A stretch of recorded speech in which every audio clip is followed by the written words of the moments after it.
Hello everybody, today I'm going to be reviewing Branded by Abi Ketner and Missy Kalicicki. Look, Lexi and I are twinning. She has a blue brand and I have a blue brand. My blue brand was made mainly because I was bored. This is a spoiler-free review on Branded, so do not worry, you will not be spoiled for the duration of this video. And if you want to know more about Branded, the summary will be in the description box below. As you know, I suck at summarizing books up, and if I do summarize it, I'll probably spoil it for you accidentally. So Branded is like a book that revolves around the 7 deadly sins, because if you commit one of the 7 deadly sins, you get sent to the hole. These are the 7 deadly sins if you do not know what they are.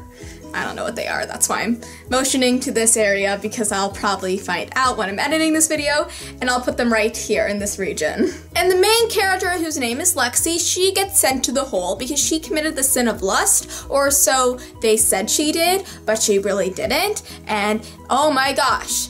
Conflict. Guys, this book is actually a really good book. It's by independent authors, and usually you never really know if an independent author book will be fantastic. But this book was fantastic, and I'm so happy that I read it, because now I can't stop thinking about it and thinking about what's gonna happen in the next book, because I want to know. The main character, Lexi, she started off as a really weak character that I got quite annoyed with a lot, but then that was just setting it up for such amazing character development throughout the course of the novel. Like, she developed into such a strong lead character that I'm very proud that I got to see that happen throughout the course of this book. And then there's Cole. Cole.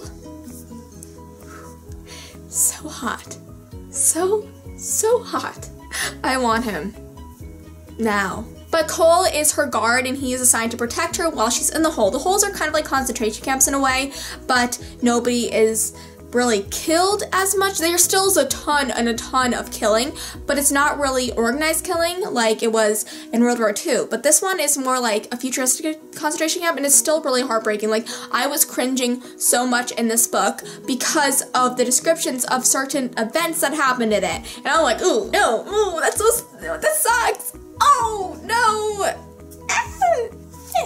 Like, some of the descriptions of what happens was just so cringeworthy and so hard to read about, but then again, that's what made this book so real, and I felt like I was actually living through Alexi's eyes. Like, I actually felt like I was experiencing her and her thoughts and her emotions, and it was really intense. And she, like, I actually cried once during this book because I was like, that really sucks, because she has a fear of bugs and I have a fear of bugs, and certain events that happened in this book, like, made me, like, freak out a little bit. Just because I'm like, oh my gosh, if I was put in that situation, like, I would freak out. I was freaking out, and I wasn't even in the book. So this book really just pushes you into the story right away, like right off the bat. Like, the first line in this book is so intense, and I'm like, whoa, this is the first page, and we're already being thrusted into the story. Like, thank you, because sometimes books take a long time for it to build up to the suspense of the climax of the novel, but this one, it had a very steady and really awesome pace throughout it, so you never got bored, and you always wanted to read more. And the romance between Cole and Lexi was like, I loved it. There was obviously chemistry between the two from the beginning of the novel, and it just exploded in a bunch of feels throughout the rest. It was pretty awesome. And then there's a dog named Zeus, and Zeus is Cole's dog, and Zeus, I want him to be my dog. Like, Miles, I love you, but Zeus is really awesome. I think you should act more like Zeus. You're really fat. Zeus is really in shape. So Branded is a dystopian novel, and of course in dystopian novels there's like the hierarchy, the higher power that is really sucky. And this sucky power that rules over everybody is called the commander. And you don't know who the commander is till the end of the novel, and you're like, holy crap, what just happened? I did not expect that at all. And I was like shocked, like I was like, mine.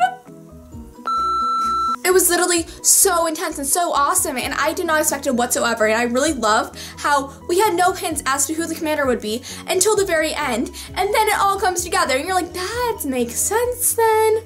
Oh. Also, Lexi is a really talented artist that I wish I could be that talented, because just reading this book made me jealous of her skills. I could draw stick figures. I could paint a little bit, but that's pretty much it. I'm kind of jealous of Lexi, what she could do with chalk. So Branded is written by 2 authors, Abi and Missy, and sometimes when dual authors write a book, it kind of gets confusing because sometimes a character, just one character, can feel like they have two voices because there's two authors writing. But honestly, I never got that feel in Branded. It was very distinct, very accurate, and it stayed consistent throughout the rest of the novel. And I think that was very good. I think that was very, very good. And I'm really happy that Lexi's voice didn't get really separated into two different people. It stayed as one, and that was my favorite part seeing throughout the rest of the novel. So some of the events in Branded seemed very, very, very dramatized, but in a way that was good because it really showed you how dire these circumstances are that are happening in the whole, and it's just really bad. It's just really, really bad. So it may seem over dramatized, but in the end you kind of like think back and you're like, wow, that actually was all meant to be there because it's supposed to feel like really intense and really like bad situation because it really is, and that just shows the extent of it once you reach the end of the novel and you think back and you're like, oh my god, I feel bad for Lexi, that really sucks. My only complaint throughout this novel would probably be that Lexi cried way too much, like a lot, and in the next book I hope she does not cry nearly as much as she did in this book just because it got a little bit annoying. But then at the end you can totally tell that she kind of matured and became a stronger character at the end, so that really just showed her character development. But at the beginning I wanted to slap her, I wanted to be like, get a hold of yourself, seriously, stop crying. But then again, the situations she were put in, I will probably cry too, so I don't blame her, but it's still a teensy bit annoying, just a teensy bit. Also guys, this may sound weird, but I really like the feel of this book. It feels really nice. So if I could if you guys could feel it, that you guys would get me, so you just have to go buy the book so we can fangirl and fanboy together over it and feel the cover. It's just really, it's a nice feeling. I like it. But overall guys, I loved this book. I read it so fast. It was so good. It always kept me entertained throughout reading it, and it was just so good. I loved it, guys. Please go pick it up. It's on Book Depository. It's on Amazon, iBooks, Kindle, and you can order it into your Barnes & Noble store. It's not in stores though, so you have to order it in. But guys, just get the book. Just get it so we can fangirl. This needs to have a fandom. This book needs to have a fandom because it totally deserves it, and it was so fantastic, guys. I just loved it so much. It's one of my favorite reads this 2014 year so far. My first and second being City of Heavenly Fire and White Hot Kiss. So that is all for my Branded review. I hope you guys enjoyed it, and make sure you go pick up Branded in stores today because it just came out last week and it's really good, and I cannot stress that enough. So please guys, go pick it up and follow the authors on Instagram and Twitter because I love following their account because I think they have awesome photos and it's really fun to see them talk. They're really enthusiastic, and I love when authors are really enthusiastic and talk with their readers. It's just really awesome. I really respect authors that do that. So thank you guys for watching, and I'll see you next time. Bye!